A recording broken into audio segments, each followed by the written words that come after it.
अगर आप first time गाड़ी ले रहे हो 5 लाख रुपया है, बिल्कुल नहीं घबराना है। गाड़ी का गियर, इंजन और चेचिस तो आपको 100% चेक करना है। तो दोस्तों अगर आपका सौदा 25 लाख रुपए में हुआ है सामने वाले से, तो दोस्तों आपके पास 5 लाख रुपया है। लाख या 22 से 23 लाख रुपया आपको लोन एकदम पास ही करवाना है। दोस्तों अब आपको नया गाड़ी लेना है। अब चलो मैं बता दूं नया गाड़ी आपको कैसे लेना है। हमेशा नया टाला बनाने की कोशिश करो, अपने जेब से कम 15 लाख रुपया दोस्तों आप लगा दो। दोस्तों भाई लोग का बहुत सारा कमेंट आया मेरे पास कि सरवर भाई मुझे फर्स्ट टाइम गाड़ी लेना है और मुझे थोड़ा आइडिया बताओ कि गाड़ी कैसे लूँ, नया लूँ या पुराना लूँ।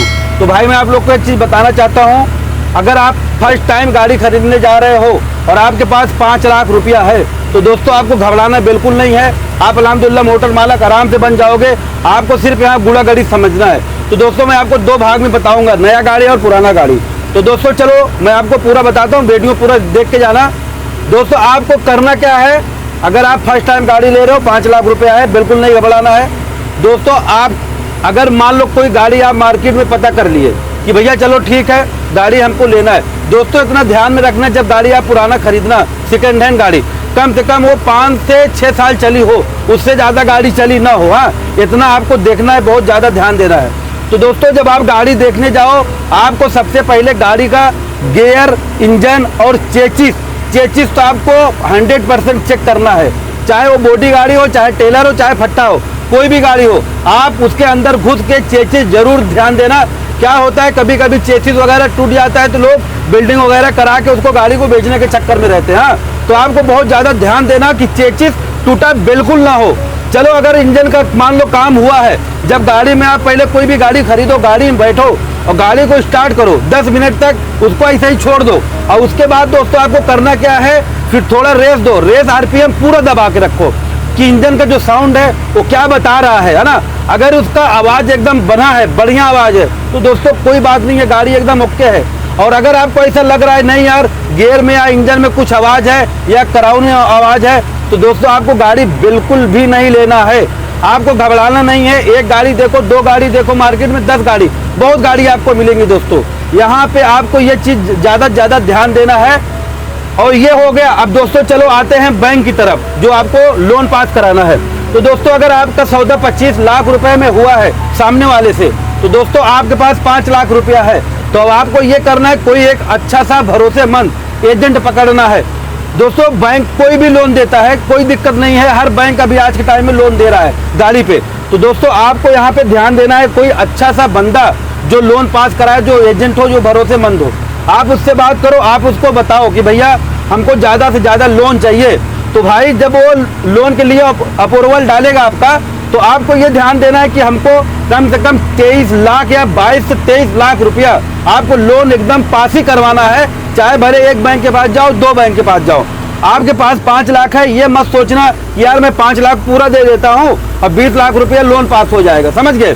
तो हमारा महीने का जो मंथली किस्ती आएगा वो कम हो जाएगा और ब्याज कम लगेगा। दोस्तों सामने वाला यही मार खा जाता है, यहीं पर सामने वाला मार खाता है। और यही चीज़ आपको बहुत ज़्यादा ध्यान से सुनना है मेरे भाई।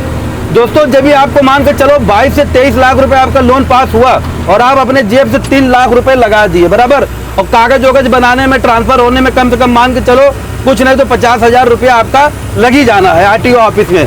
तो दोस्तों आपको यहाँ ये ध्यान देना है, जब आपका जो पैसा पास हो जाए 23 लाख रुपया, तो दोस्तों सामने वाले को देना है 25 लाख रुपया। तो 2 लाख रुपया अपने जेब से कागज पत्तर खर्चा करके आपके पास बचेगा कम से कम 2 से 2.5 लाख रुपया। दोस्तों ये 2-2.5 लाख रुपया आप अपने अकाउंट में ना उसको छोड़ दो। छोड़ने में दोस्तों उसको छोड़ दो कि भैया हमारे पास पैसा है, इतना दिमाग में रखो, बाकी उसको खर्चा बिल्कुल मत करो। तो दोस्तों और जो उसका EMI बनाना है महीने का, आपको ये करना है मेरे भाई, कम से कम 4 साल या 3.5 साल का EMI आपको कराना है। और इतना ज़्यादा ध्यान दो, 50,000 के ऊपर EMI पार मत होने देना आज के टाइम में। क्योंकि क्या है, आज के टाइम में 50,000 रुपया गाड़ी से निकलना एकदम बढ़िया है, निकल जाएगा। अगर दोस्तों आप ये सोचो मैं 60, 70, 80 हज़ार रुपये रख दूँ, तो दोस्तों पुरानी गाड़ी में आप फंस जाओगे। फंस इसलिए जाओगे दोस्तों, मार्केट का हाल थोड़ा आज के टाइम में थोड़ा गड़बड़ है। तो मेरे भाई अब आपको ये करना है ना, जब आप अच्छा एक चीज़ यहाँ समझो दोस्तों, अगर ब्याज आपका थोड़ा सा ज़्यादा लग रहा है, 1-2 पॉइंट, कोई दिक्कत नहीं है, लगने दो, पर आप अपने जेब से ज़्यादा कैश देने की कोशिश मत करना, कैश अपने पास रखना। तो दोस्तों ये होता है, मान लो पुरान गाड़ी है, आपका 4 साल का किस्ती बना है, तो भैया जो 4 साल का जो टाइम होता है, मतलब 1 महीने से लेकर 48 महीने तक, इसके बीच में जो भी सफर रहता है ना भैया, कभी ऊपर कभी नीचे, कभी कठिन कभी अच्छा, ये आपको आना है। भैया गाड़ी है, रोड पे चल रहा है, मान लो टायर फट गया या इंजन या गियर में काम निकल गया, तो दोस्तों आपके पास पैसा रहेगा, जो आप 2-2.5 लाख बचा के रखे हो, यही पैसा आपको आगे निकालने की कोशिश करेगा। जब आपके पास पैसा रहेगा दोस्तों, आप कहीं भी आपकी गाड़ी रुकने वाली नहीं है, बिल्कुल नहीं रुकेगी, और अल्हम्दुलिल्लाह आप पार हो जाओगे। और ये मत सोचना कि भैया चलो मैं 5 लाख पूरा दे दूं, 5 लाख पूरा दे दूं और हमारा महीने का मंथली कम आएगा। तो दोस्तों होता क्या है, खुदा न खास्ता बीच में अगर मान लो आपका गाड़ी धोखा दे दिया, या इंजन का काम निकल गया, या गियर का काम निकल गया, या टायर का काम निकल गया, फट गया, तो भैया आपके पास जब पैसा नहीं रहेगा तो आप यकीन मानो अपने दोस्त यार से मांगोगे।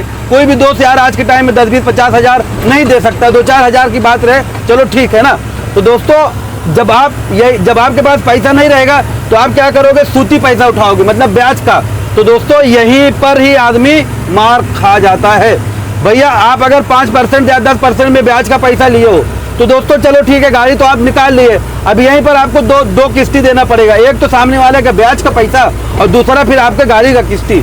तो दोस्तों इसीलिए मैं बोल रहा हूँ, आप अपने पास पैसा 100% रखना ही रखना है, कम से कम 1 लाख रुपया तो एनी टाइम रखना है भाई, 1 लाख रुपया। दोस्तों ये हो गया पुरानी गाड़ी का बात। अब आ जाओ नई गाड़ी में ना है, तो मैं नई गाड़ी के बारे में बता रहा हूँ, जबरदस्त चीज बता रहा हूँ। नया गाड़ी जो नए बंदे हैं उनके लिए बिल्कुल नहीं है, जिसके पास 5 लाख रुपया है। अगर आप नया बंदे हो और आपको नया गाड़ी लेना है तो दोस्तों आपके पास कम से कम 20 लाख रुपया होना चाहिए, कम से कम 20 लाख। दोस्तों 20 लाख हमने आपको इसलिए बोला क्योंकि जब आप कंपनी से गाड़ी उठाओगे, चाहे टाटा हो, चाहे अशोक लेलैंड हो, कोई भी गाड़ी हो, तो दोस्तों ये है कि आपको सिर्फ घोड़ा मिलेगा जिसमें ड्राइवर बैठकर चलाता है।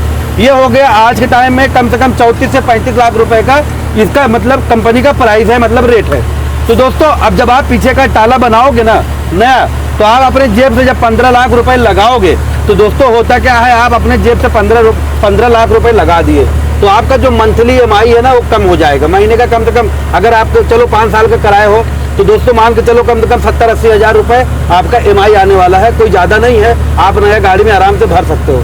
अगर आपने पूरा गाड़ी ही मतलब फाइनेंस करा दिया, मतलब ताला और घोड़ा, तो दोस्तों मान के चलो 48 से 50 लाख रुपया ये हो गया। और अब आप इसका पूरा ब्याज जोड़ लो, अगर मान लो 10% या 12% अगर लगेगा इंटरेस्ट, तो पूरा सोचो कितना होगा वो, तो ये भैया महीने का 1 लाख रुपया प्लस हो जाएगा। और दोस्तों नए आदमी के लिए 1 लाख रुपया अपने जेब से मतलब हर महीना भरना बहुत भारी काम होता है दोस्तों। तो भैया हम इसीलिए आपको बोलेंगे, अगर आपको नई गाड़ी उठाना है तो भैया कम से कम आप अपने जेब से ताला बनाओ और किस्ती कम आएगा महीने का 60-70 हज़ार, तो कोई दिक्कत नहीं, आप एकदम बिल्कुल भर सकते हो। बाकी दोस्तों हमारा वीडियो आपको कैसा लगा बताना कमेंट बॉक्स में दोस्तों, लाइक सब्सक्राइब शेयर करना। और दोस्तों जय हिंद जय भारत।